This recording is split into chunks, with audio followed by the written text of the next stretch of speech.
que recién aterrizó un avión caza de Estados Unidos en las Islas Galápagos, porque nuevamente se está habilitando la operación de las fuerzas militares norteamericanas para controlar el narcotráfico, ¿no? Y eso tiene que ver también con el cambio de presidente, con la agenda política y demás. Entonces, mi mensaje para empezar es que es muy necesario, sobre todo, que revisen el texto de esta semana, porque el texto de esta semana les va a permitir analizar los incentivos institucionales. Ya hemos visto los incentivos que pueden estar detrás de la estructura oligárquica del país, ¿verdad? Detrás de la tradición de transar incluso en los momentos más difíciles para evitar la violencia extrema como en otros países. Pero lo que nos ha faltado hasta ahora, y por eso es importante que lean el texto de esta semana, lo que nos ha faltado hasta ahora es analizar los incentivos institucionales. Si bien esos incentivos institucionales no definen lo que va a suceder en un país tan inestable y con instituciones tan débiles, ¿no? Sí es relevante que ustedes tomen en cuenta esos incentivos, porque al menos en el corto plazo esos incentivos van a definir buena parte de lo que va a suceder, aunque no cambien nada, ¿no? Pero, por ejemplo, si sabemos que el presidente tiene altos poderes constitucionales, pero sus poderes legislativos son débiles debido a que la Asamblea está fragmentada, ¿qué podemos inferir de ahí? Podemos inferir que es probable que tenga que negociar, ¿no? Que tenga que, por ejemplo, considerar la división del gabinete, de tal manera que represente también la división en el Congreso. Parece que Lasso no ha querido en realidad dividir el gabinete para darle representación a los partidos en el Congreso, y a mí, en mi criterio, es un grave error, porque eso podría marcar de entrada la inestabilidad de ese gabinete. Yo no veo ahí representados a los partidos que le pueden dar votos. Entonces, habría que ver, ahí todavía está por discutirse, si detrás de los ministros que va a designar, quizá hay algunas fuerzas políticas de la Asamblea. Yo sospecho que dos ministras tienen más relación con el bloque del correísmo que con el de la izquierda democrática y Pachacuti. Entonces habría que analizar todo eso, ¿no? A partir de los incentivos que yo les menciono, que tienen que ver con la estructura de las instituciones, con los incentivos que generan las instituciones. Y por eso lo que recomiendo en alto grado es que revisen ese texto, sobre todo porque ustedes están formándose en una maestría en ciencia política con mención en políticas públicas. Y lo que les permite analizar de forma técnica, aunque eso no les permita a ustedes explicar lo que va a suceder, pero lo que les permite analizar de forma técnica las políticas públicas en su fase de diseño es el análisis de las instituciones. Entonces es vital que lo lean. Yo quiero mostrarles nada más, este texto es un ejemplo de un enfoque que en ciencia política se denomina institucionalismo, o algunos le llaman también neoinstitucionalismo, pero yo lo veo más cerca del institucionalismo liberal en el campo de las políticas públicas, ¿no? Tiene que ver con los regímenes políticos, con los sistemas políticos y con los incentivos que generan las instituciones. Yo digo instituciones entre comillas, porque una cosa son las instituciones en un país como Chile, como Uruguay, y otra cosa son las instituciones en Ecuador. Debido a la inestabilidad, ¿no?, que existe aquí, que con cada gobierno cambia todo, yo no sé si podríamos hablar de instituciones formales en Ecuador. Las instituciones son extremadamente débiles y por eso en mi criterio este enfoque es un poco limitado para explicar lo que va a suceder a mediano plazo. Sin embargo, como les dije antes, este enfoque es importante para entender al menos cómo le va a ir al gobierno de Lasso, porque ya sabemos, tenemos algunos datos importantes, ¿no? Concretamente, ¿qué datos tenemos ya para, por ejemplo, dirigirle una carta a Lasso? Si ustedes revisan sobre todo estos dos capítulos, capítulo 1 y el capítulo 2, que si bien no estaba en el plan de lectura, yo les había dicho a través del grupo que traten de revisarlos. Aquí ustedes tienen una descripción de los actores que intervienen en el juego político, ¿no? Concretamente, este texto les permite ubicarse en el campo y les ayuda a entender ciertas categorías básicas, ¿no? Juego político, actores, incentivos, funciones. Esas son categorías básicas de la teoría institucional en ciencia política y de la teoría de juegos, ¿sí? Entonces, aquí es importante tener claro estos conceptos: instituciones políticas, procesos de formación de políticas, resultados de las políticas. Empecemos por aquí, miren, instituciones políticas. Muchos vienen del campo del derecho y quizá confunden instituciones con la reglamentación jurídica, ¿no?, de una organización. Pensemos, no sé, en el Ministerio de Gobierno, ¿no? El Ministerio de Gobierno está regulado por un código ambiental y por una centena, por lo menos, de resoluciones en materia ambientales. Es un ministerio que tiene que orientarse por una infinidad de normativa, muy incoherente entre sí. Entonces, esa normativa es parte, sí, del concepto de institución, pero una institución, desde la perspectiva de la ciencia política, más que el conjunto de normas jurídicas que regulan una organización, es el conjunto de prácticas que generan cierta estabilidad en la manera como opera una organización. Les voy a dar un ejemplo de una institución que parece que se está creando en Ecuador. Miren,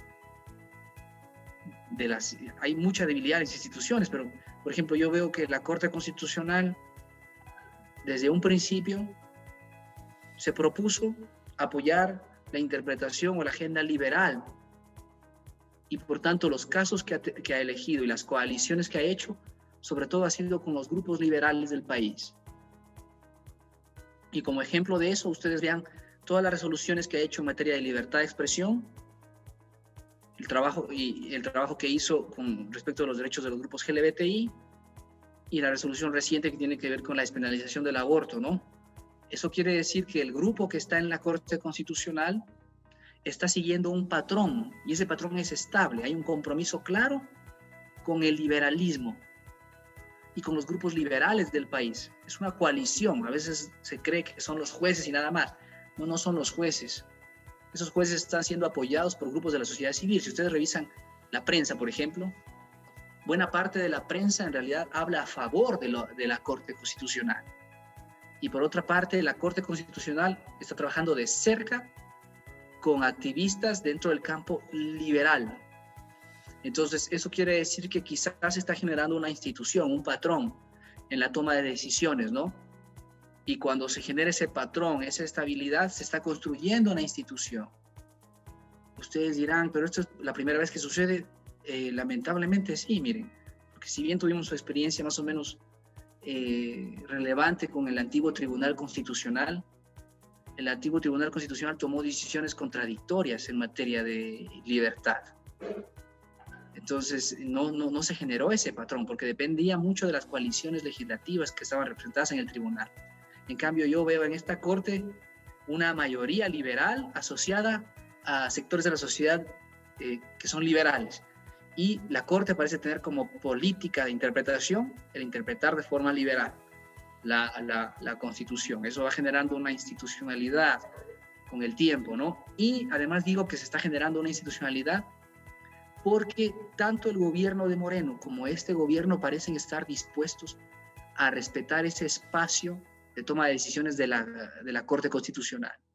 Incluso este gobierno parece estar dispuesto por ahora a respetar ese espacio de la Corte Constitucional, que incluiría incluso aceptar, en el caso de Lasso, que la Corte le limite los excesos que pueda cometer al decretar estados de excepción. Mire, porque hasta ahora la Corte sí ha limitado estados de excepción, aunque me parece que se equivocó en el estado de excepción de 2019, porque primero debió exigir una especie de diálogo. Yo creo que la Corte aprendió de esa experiencia. Esto me puedo equivocar, ¿no? Pero a partir de entonces empezó a limitar más los estados de excepción. Entonces habría que ver si los estados de excepción que dicte Lasso, porque Lasso va a dictar estados de excepción, es muy probable, debido a la conflictividad que se va a generar con las políticas, la protesta y demás, ¿no? Hay que ver si esa Corte limita los estados de excepción y si Lasso respeta esas decisiones de la Corte. Entonces, nuevamente, la institucionalidad estaría construyéndose, pero miren, es un ejemplo de una institucionalidad incipiente todavía. En los demás casos yo no encuentro institucionalidad.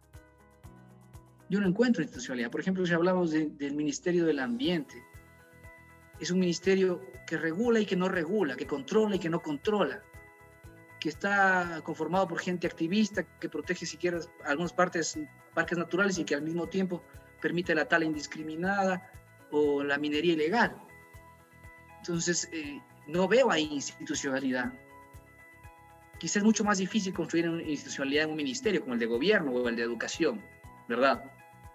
Por eso es que le doy el ejemplo de la Corte Constitucional como una institucionalidad incipiente. Algunos decían que durante el gobierno de Correa había instituciones, se estaban construyendo instituciones fuertes, ¿no?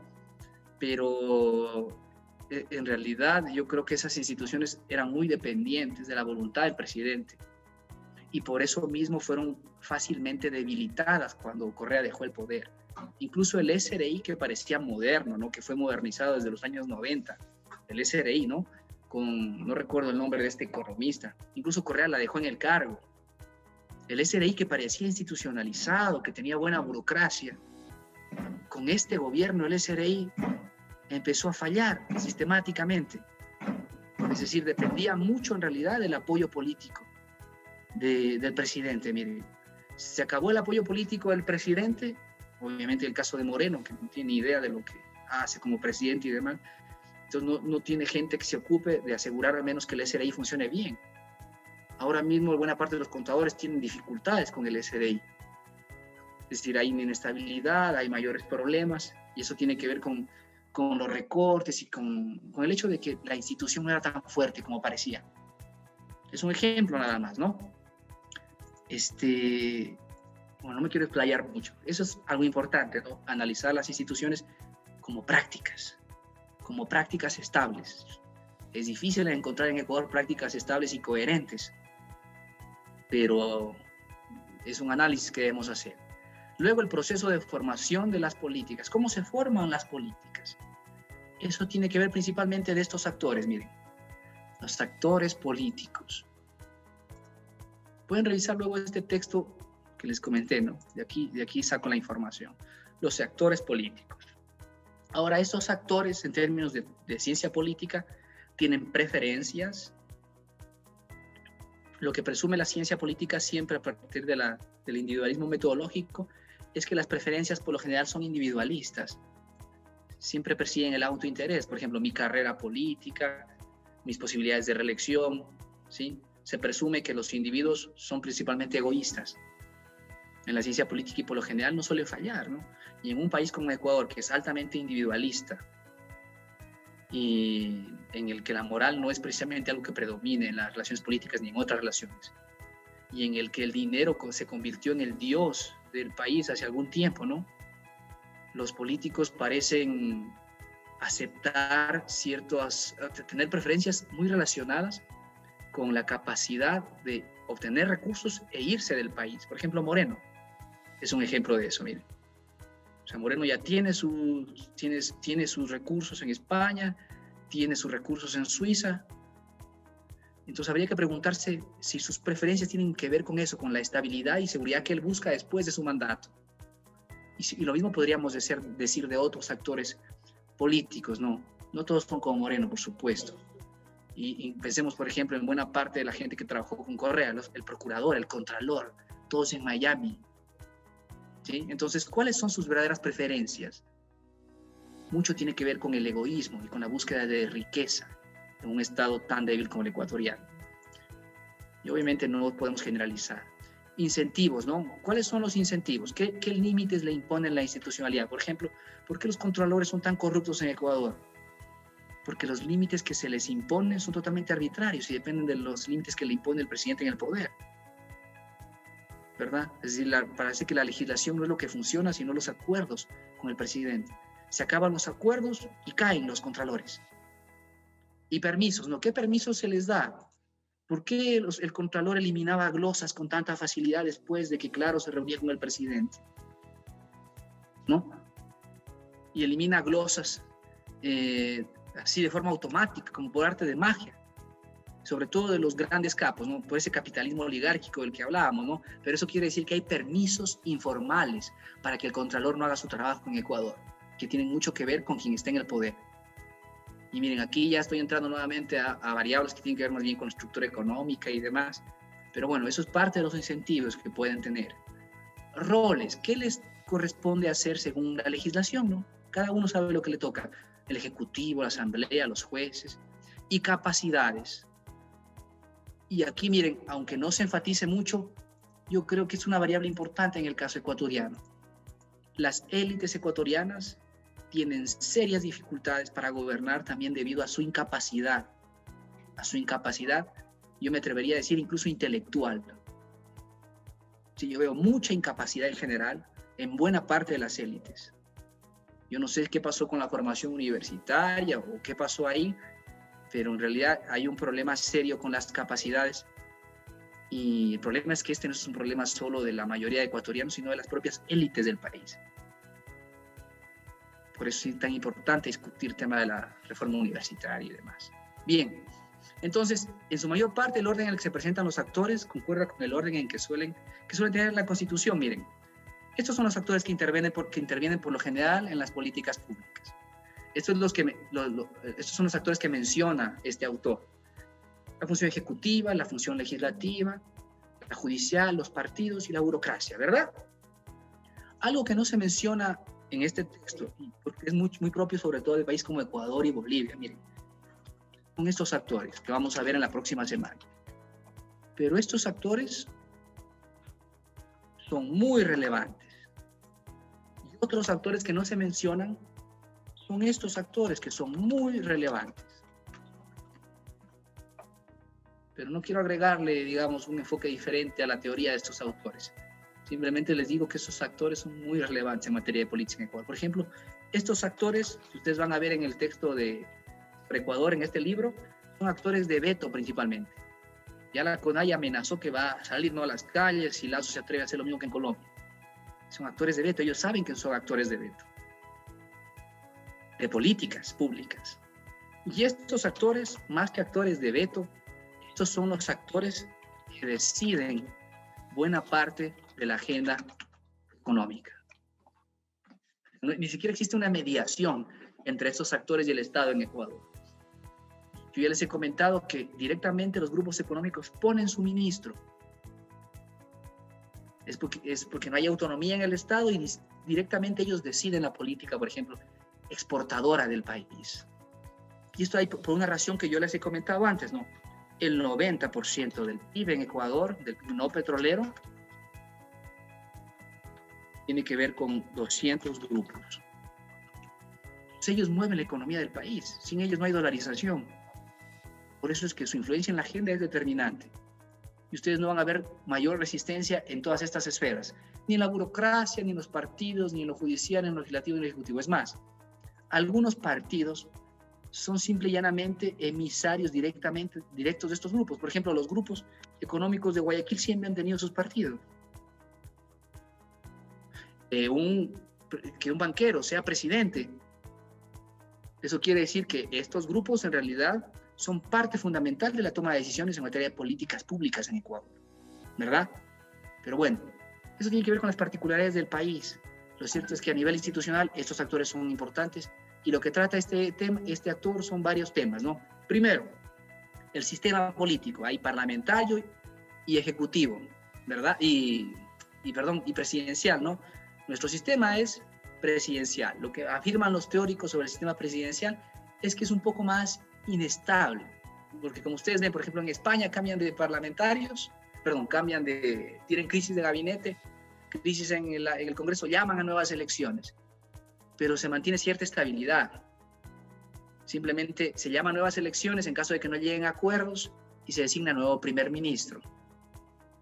Ahora, por lo general llegan a acuerdos y simplemente cambia el primer ministro, pero los ministros de Estado siguen ahí. Solo cambian las coaliciones en el legislativo. Aquí no sucede eso. Aquí con frecuencia cambia el presidente y cambia todo.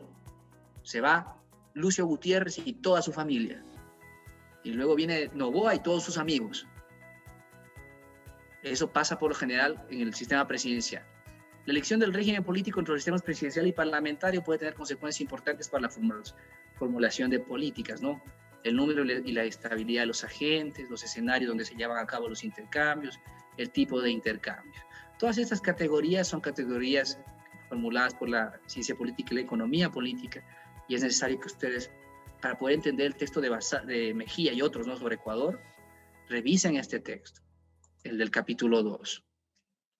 Entonces, bueno, a partir de esto, Él analiza los sistemas presidenciales y la inestabilidad. Y bueno, ya he dicho que por lo general los sistemas presidenciales son rígidos. Por ejemplo, en caso de conflicto trágico, simplemente se cambia el presidente. En Ecuador eso es más probable. En un país donde nunca ha sucedido eso, bueno, sí ha sucedido, pero en los últimos 50 años no ha sucedido, es Colombia. Por eso no sabemos cómo se va a resolver lo que está sucediendo ahora mismo en Colombia, porque ahí las élites políticas y militares nunca han querido cambiar el presidente en casos de conflicto, solo que este conflicto es inédito, el que está viviendo Colombia ahora. Y habría que ver entonces si ese sistema rígido de Colombia, que permanece estable, pueda dar lugar a que Duque salga de forma anticipada del poder, porque lo que los colombianos quieren ahora mismo es eso.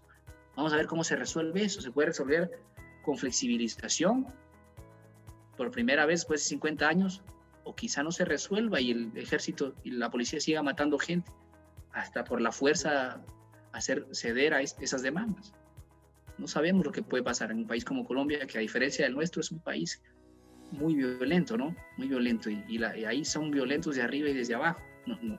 Hay precedentes, por eso me preocupa bastante ese país. Bueno, entonces, otra cosa importante, ¿no? Tiene que ver con los gobiernos minoritarios, es decir, los gobiernos que no tienen mayoría en el Congreso. Según este estudio que citan del BID, miren, los gobiernos minoritarios fueron 5 veces más propensos a sufrir interrupciones. Y Ecuador es el ejemplo que siempre se pone. Ecuador, por ejemplo, los presidentes han tenido minoría en la legislatura, el 25% en promedio antes de Correa. Entonces las coaliciones han tendido a ser inestables y por eso desde el 96 al 2007 ningún presidente terminó funciones. Esta es la explicación que se da desde la teoría institucional. Eran presidentes con poderes minoritarios. Lo que no dicen es que estos presidentes igual tenían poca mayoría. Lo que no dicen es que Febres Cordero, Borja, no, Borja sí tuvo una mayoría, pero Febres Cordero, Hurtado no tuvieron mayoría. Pero tenían otra constitución que les permitía distribuir recursos con mayor facilidad para políticas y servicios a nivel local. ¿Se acuerdan que los diputados eran los que hacían las obras en la provincia? Eso fue cortado de tajo con la del 2008, no de tajo, pero con la constitución del 98 cambió. Y por tanto ya el presidente no tiene mucha discrecionalidad para entregarle recursos a los diputados. Por eso ahora es más fácil para Lasso tener la lealtad de los diputados distribuyéndoles rentas, cosa que era más fácil cuando los diputados participaban de la formulación de presupuesto, ¿no? Como ahora no participan, tienen menos incentivos para apoyar al presidente. Miren, esa es una explicación que van a encontrar en el texto de Mejía más adelante y que no se menciona acá. Bueno, luego aquí se habla de los presidentes, de lo que influye, ¿no? La ideología, los factores culturales e históricos. Por ejemplo, había libros que decían que Correa gobernaba así porque era hijo de un tipo que se había ahorcado, porque era narco y demás. Pero eso para mí es pensamiento así, es wishful thinking, dicen, ¿no? O sea, explicar a partir de la psicología de los presidentes lo que pasa en un país en el que hay tantos actores, tantos incentivos, yo creo que no ayuda mucho, aunque es importante, ¿no? Es importante. Sin embargo, esto no es lo más determinante, la psicología del presidente. Sí hay una variable importante y es la capacidad del presidente.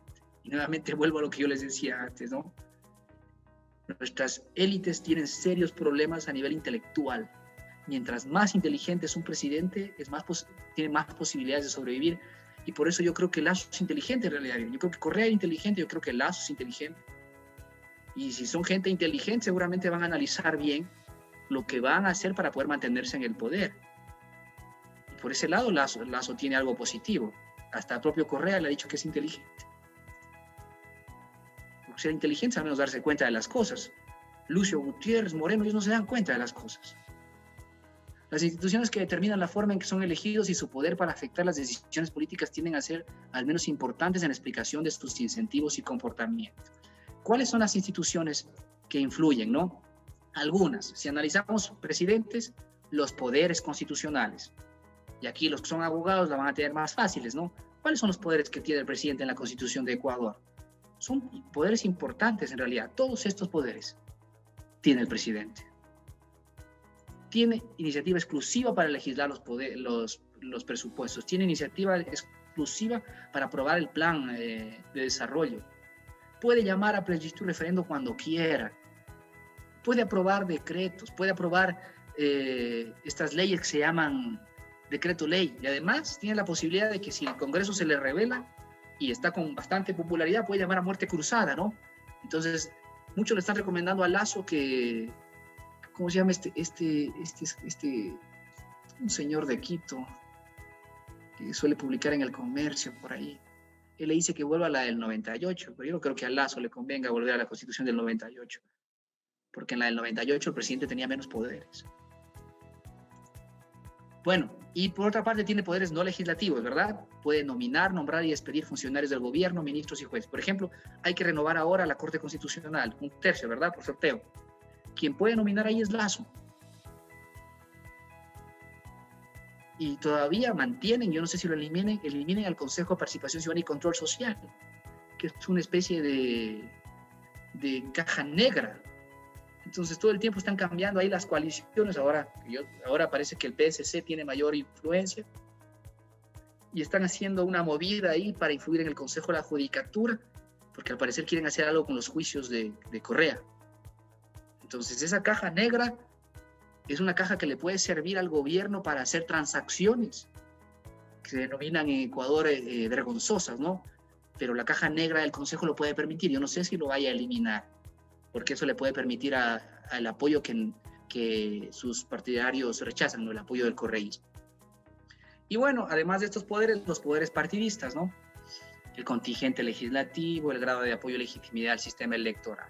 Esto es bien importante, aquí luego se explica el sistema electoral.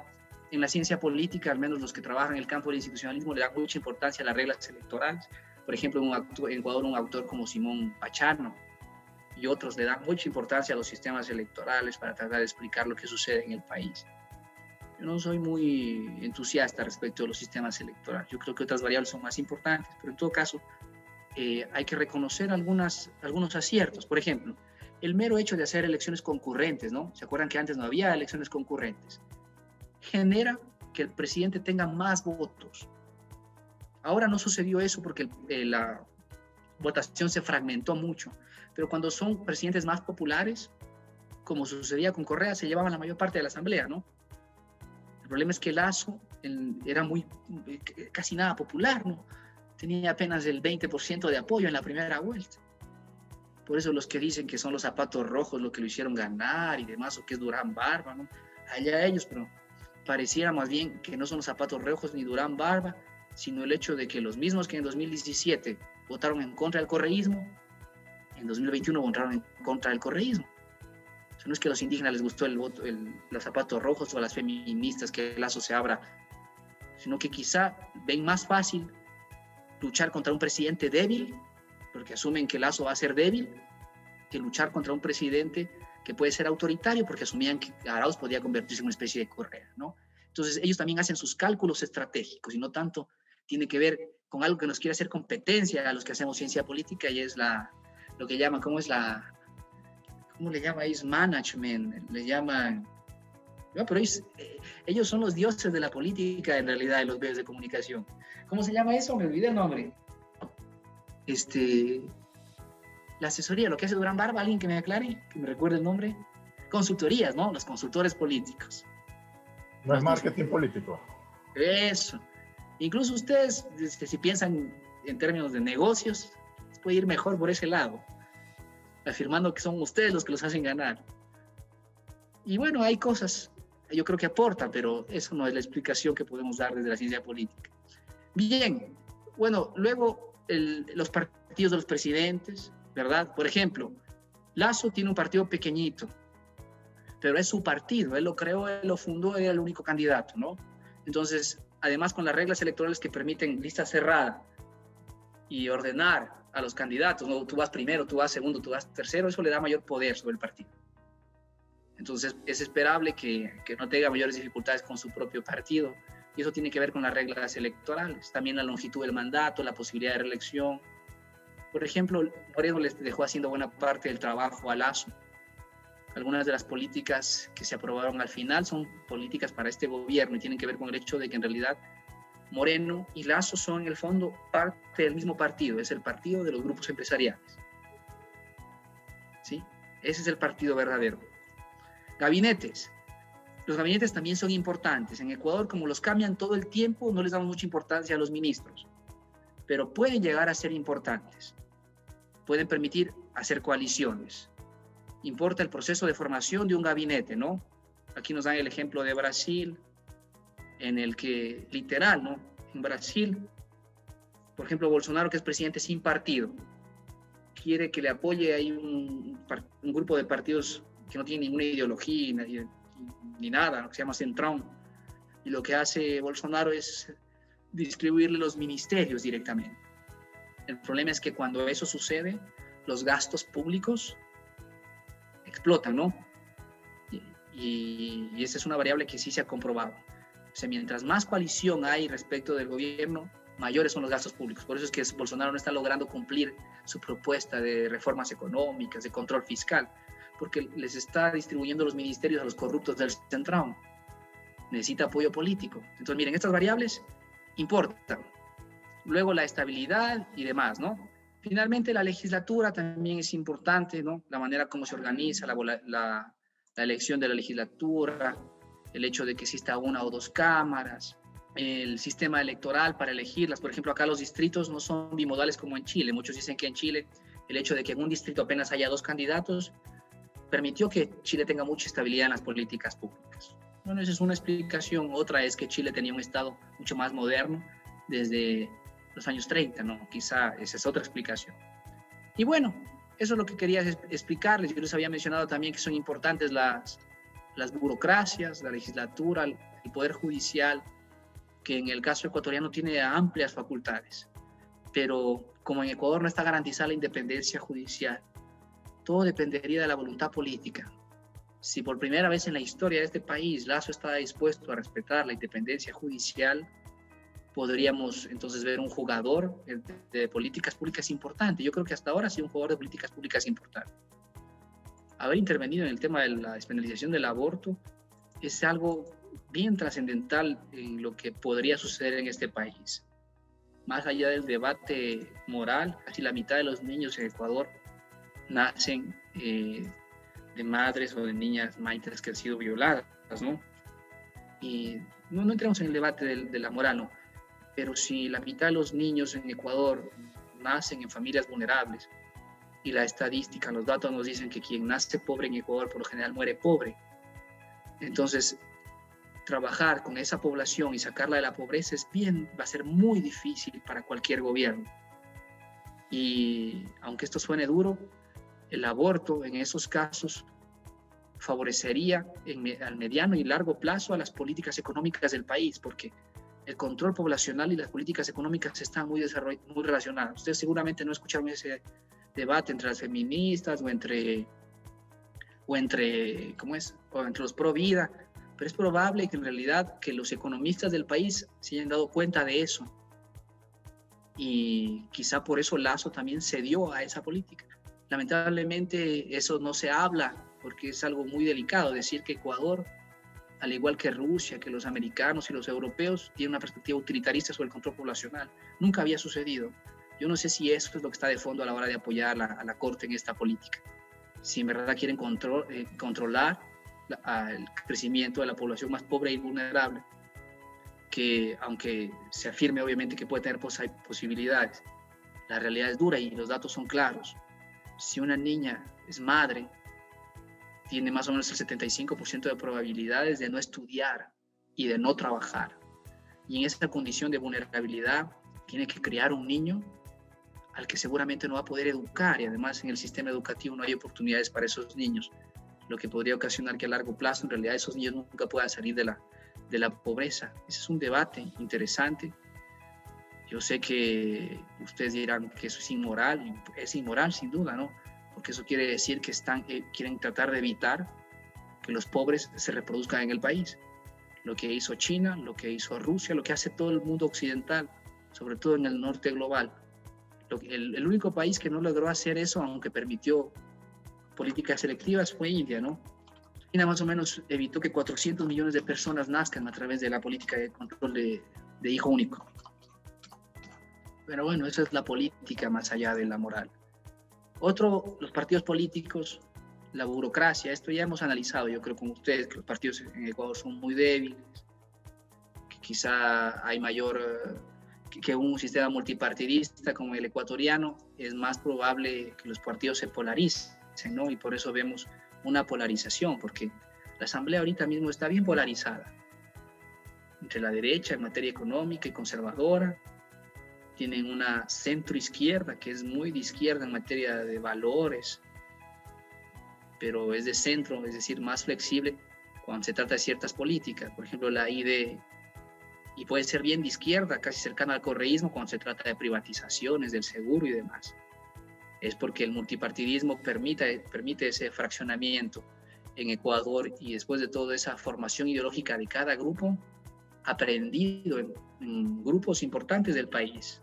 Entre los ecuatorianos hay gente que cree que el Estado debe tener un papel interventor, hay otra gente que cree que el Estado no debería meterse en la economía, y hay otra que es más bien de centro.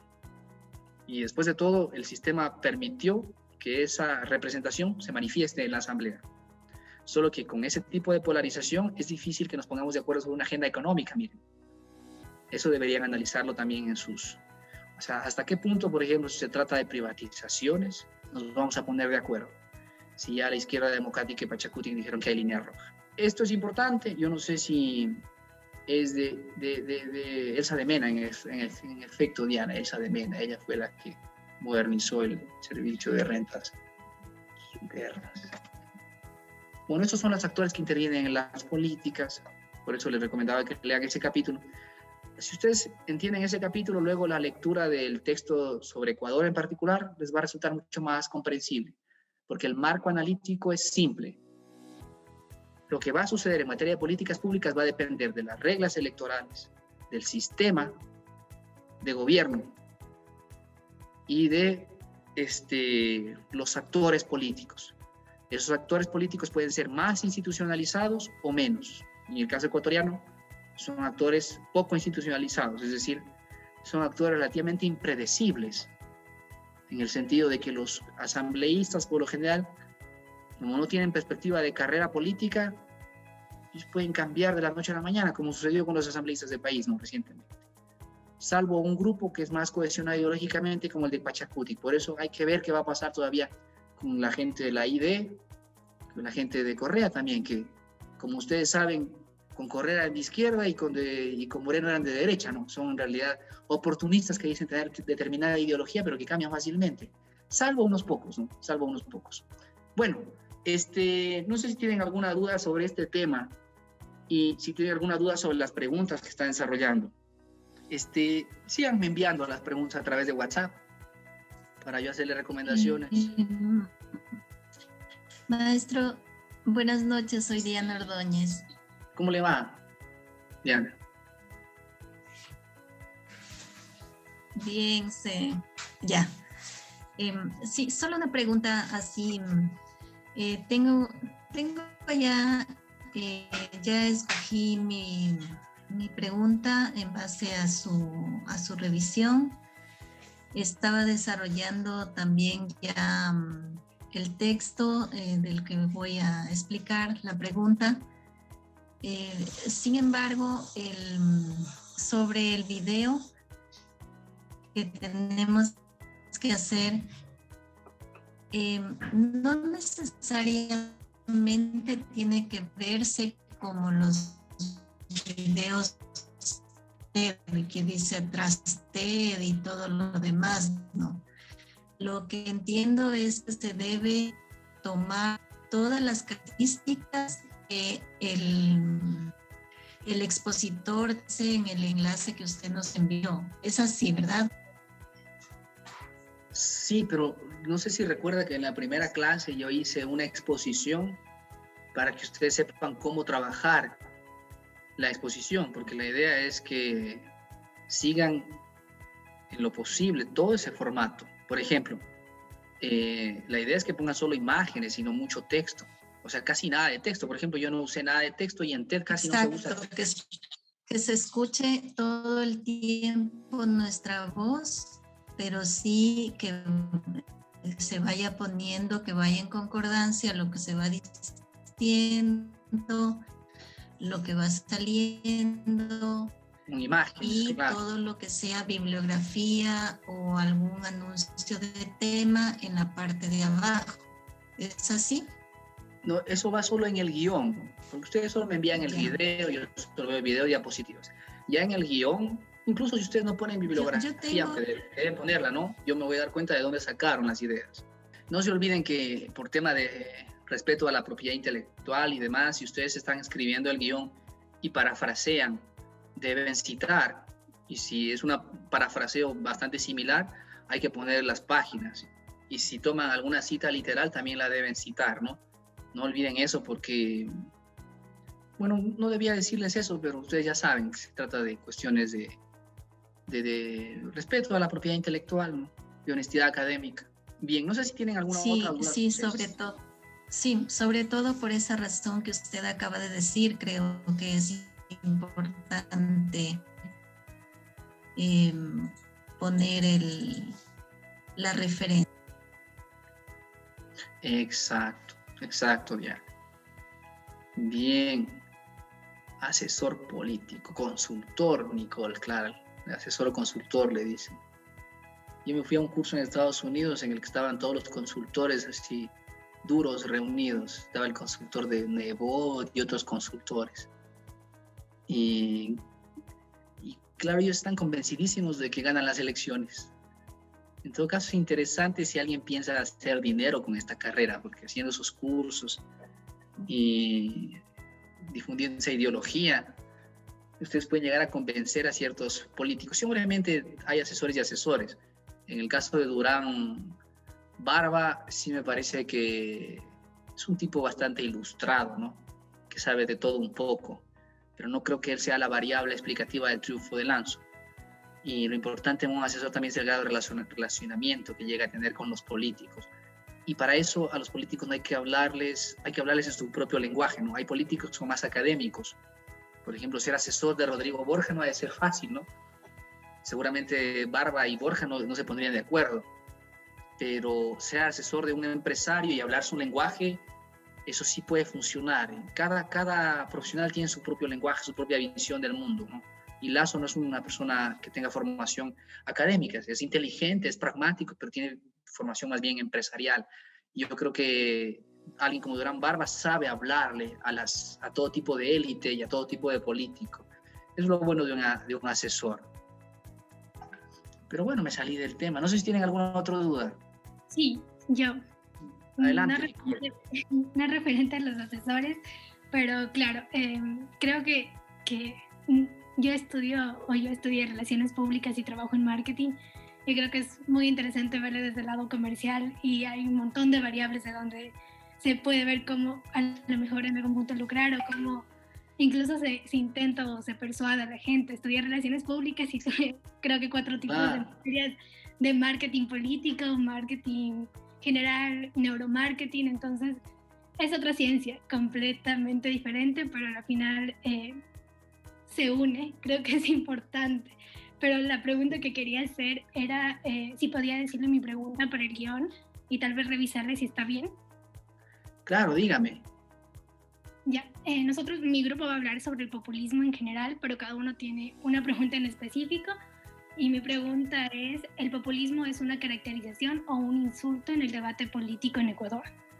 El populismo es una caracterización o un insulto. El problema es que puede ser lo uno o lo otro o ninguno de los dos. O sea, el populismo, digamos, es una categoría cuyo concepto va a depender de la fuente que ustedes usen. Por ejemplo, si ustedes leen a Carlos de la Torre para definir el populismo para Carlos de la Torre es una forma de discurso que polariza. Si ustedes leen a Laclau, el populismo tiene otra concepción, tiene que ver más bien con la construcción de hegemonía y con una forma de discurso a la vez, pero está asociado también a la idea de dividir las clases. Entonces, sería bueno que usen más bien la categoría que está en el texto de Menéndez Carrió, me parece que es de la próxima semana. Ella no entiende el populismo como una forma de discurso. Mejor dicho, no es una categoría central en ese texto. Mejor dicho, acláreme usted, Nicole, ¿de dónde van a partir de qué textos van a tratar de explicar el populismo? Estábamos revisando y de Laclau, más o menos de cómo transforma el discurso en populismo. O sea, una cita un poquito que puedo decir es que ella piensa que lo que transforma un discurso en populista es una peculiar forma de articulación de las interpretaciones popular democrática al mismo. Uh-huh.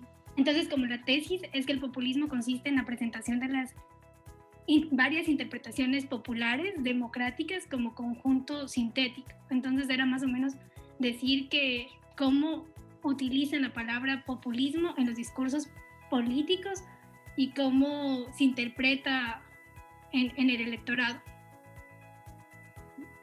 Claro, sino que digamos, la Chloe no es alguien a quien estemos estudiando en particular, y lo otro es que ella asocia el concepto, él asocia el concepto con lo popular democrático.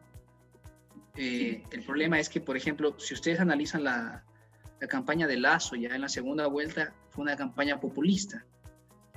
Y así como el populismo permite asociar discursos provenientes de lo popular, también el populismo puede mantener cierta deferencia hacia las élites, y es el caso de Lasso, ¿no? Que en la segunda vuelta mezcló todo, y eso es algo característico del populismo. Este es otro concepto ya, mire, mientras que la Chloe es un concepto como que más normativo, como que aprobando la idea de movilizar a las masas a partir de un discurso populista, sobre todo a las masas subalternas. En la práctica, usted va a encontrar populistas en la derecha y en la izquierda en América Latina. Es una mezcla de discurso de todo lado que busca hablarle a distintos sectores, ¿no? Entonces, va a depender mucho del concepto que usted use, ¿no? Y el problema es que este análisis del discurso en particular no es parte de las lecturas, porque no las consideramos como una variable muy importante. Creemos que eso es más bien resultado de la composición que existe en la sociedad. El político, para subsistir, tiene que hablarle a todo el mundo, pero no es algo que sea parte de las lecturas. Entonces sería bueno que hagan una pregunta que tenga que ver con las lecturas, estimada Nicole. Ya, me confundí un poco. La pregunta, ¿era una pregunta para cada uno o la pregunta general que respondíamos todos, pero cada uno con su guión? Cada uno con su guión, cada uno con su pregunta. No hay ya. una pregunta general, sí. Uh-huh. ¿Y es necesario que estas 4 preguntas tengan un hilo conductor?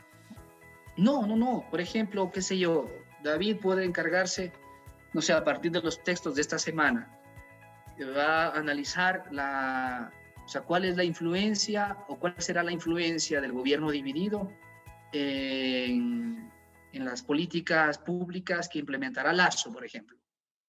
Entonces utiliza la categoría de gobierno dividido, gobierno minoritario de este texto y lo ata al análisis de la realidad política actual. Esa es la idea. Y qué sé yo, otro compañero de David puede más bien analizar concretamente cómo opera, no es tanto el populismo, sino cómo opera el clientelismo a nivel de las barriadas en Ecuador, cómo operó en las últimas elecciones. Por ejemplo, yo les había comentado que los grupos clientelares que existían en la costa y que apoyaban a Correa, luego, y cuando Lasso intervino ahí con obras, apoyos y demás, esos grupos se pasaron al partido de Lasso. Entonces necesitarían datos sobre esa movilización que hubo en la costa en las últimas elecciones, ¿no? Los mismos de Correa luego eran de Lasso.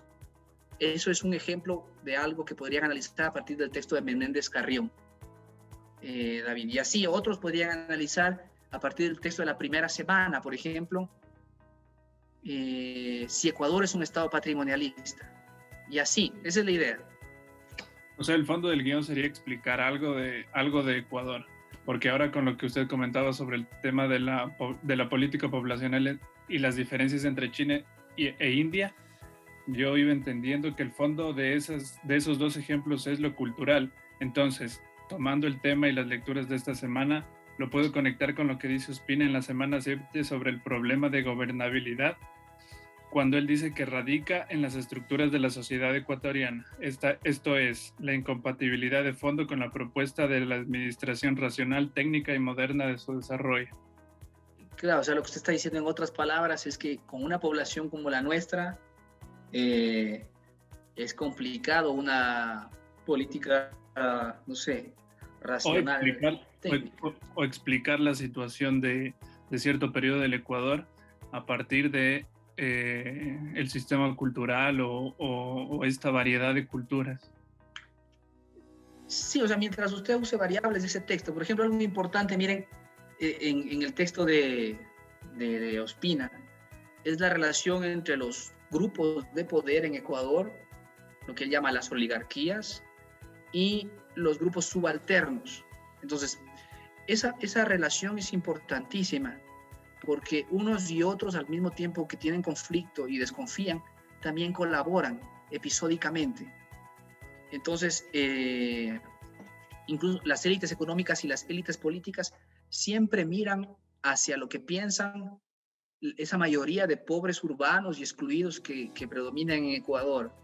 Entonces, esa relación con ellos es importante para saber qué va a suceder en el sistema político. ¿Qué va a suceder en el sistema político? Y precisamente debido a esa diferencia tan brutal entre los que tienen y los que casi no tienen nada, el tratar de gobernar racionalmente a una población que está excluida incluso de la educación y de la comprensión básica sobre la política es muy difícil, es muy difícil. Entonces, eso podría explicar el hecho de que las políticas también no progresen en Ecuador. Ustedes no pueden convencer, por ejemplo, a la gente en Ecuador de hacer una reforma universitaria modernizante, porque lo que la gente quiere es algo inmediato. Por ejemplo, algo inmediato es que todos los chicos entren a la universidad. Pero ustedes no pueden entrar a discutir con esa población vulnerable que en realidad permitir que todos los chicos entren a la universidad hace de la universidad lo que es, una universidad tercermundista. Porque si un profesor tiene que trabajar desde primer año con estudiantes tan diversos, no puede hacer mayor cosa. Y esa heterogeneidad en cada uno de los cursos es lo que nos pasa a nosotros en la universidad en primer ciclo. O sea, eso dificulta mucho la tarea y por eso en otros países no sucede. Pero aquí, con una población así de excluida, no queda mal, miren, no queda más. Y así otras políticas, piensen en otras políticas, por ejemplo, eliminar aquí el subsidio. Yo no le estoy echando la culpa a la gente pobre, sino que las relaciones tienen mucho que ver con esa exclusión social y con los conflictos que genera esa exclusión. Eso, David, no sé si lo que usted puede analizar ahí es a partir del texto de Ospina, realidades actuales, o si no quedarse en el análisis de la década del 50 o del 60, porque tratar de trasladar la idea de Estado transaccional a la realidad actual va a requerir que usted haga una investigación adicional y que trate de seguir usando esa categoría de Estado transaccional hasta ahora. Es relativamente complejo hacer eso. Claro, sí me queda un poquito más claro el partir de variables más claras. Si, por ejemplo, una variable que cambió, miren, mientras que las oligarquías estaban divididas en el 50 y 60, hoy en día las oligarquías están mucho más unidas. Los grupos económicos, por ejemplo, de la sierra y de la costa, están un poquito más fusionados. Por eso no hay mayor resistencia allá al tema de libre comercio. Eso es importante también, miren, porque al generar unión en las oligarquías y en las élites económicas, eso quiere decir que esas élites económicas podrían tener mayores posibilidades de implementar su proyecto en los próximos años. Y si actúan inteligentemente, lo podrían hacer siempre que la población no se rebele, ¿no? Si pasa lo de Colombia, nuevamente vamos a entrar en serios problemas institucionales y de estabilidad durante mucho tiempo. Bueno, no sé si tienen otra duda. Bueno, entonces no olviden por favor ir formulando las preguntas a partir de los textos. Ustedes son libres para elegir cualquier semana, cualquier texto. No se queden solamente en los textos de las primeras semanas. Tienen después el texto de Menéndez Carrión, tienen otros sobre movimientos sociales para quienes tienen interés en movimientos sociales. Yo creo que ahí termina. Y termino con lo que les recomendé en un inicio, ¿no? Los textos de esta semana son importantísimos para su ensayo principalmente. Bueno, sin más, entonces muchas gracias. Seguimos en contacto. Israel, perdón un ratito. Santiago Sí, le saluda. Me conecté un poquito tarde y ¿qué libro es o qué documento pidió que revisen el capítulo 1 y 2? Que solo lo escuché, pero no. Ah, el de hoy, el de políticas públicas. Ese, ya, revisar el 1 y el 2 para luego comprender el de Mejía, así fue. Eso, porque de otro modo no van a entender. Ese libro está tan bien organizado que el 1 y el 2 definen el marco analítico y luego solo se hacen casos de estudio usando ese mismo marco analítico. Entonces ustedes pueden, a partir de ese marco analítico, analizar cualquier país. Ya, perfecto. Oiga, y la pregunta que vamos a desarrollar es en base a cualquier texto. Vamos a hablar solo de ese texto y más bien en el ensayo final, que es la carta al presidente, sí tenemos que topar todos los 7 textos, ¿no es cierto? Sí, me parece que son 14 textos. 14, perdón, sí. Y ya en el ensayo lo importante es un argumento que responda a la pregunta, ¿no? Sí. Pero como les dije, la pregunta debe salir de alguno de los textos. Si no hay más dudas, entonces muchas gracias, ¿no? Estamos en contacto. Cualquier cosa me pueden escribir por WhatsApp.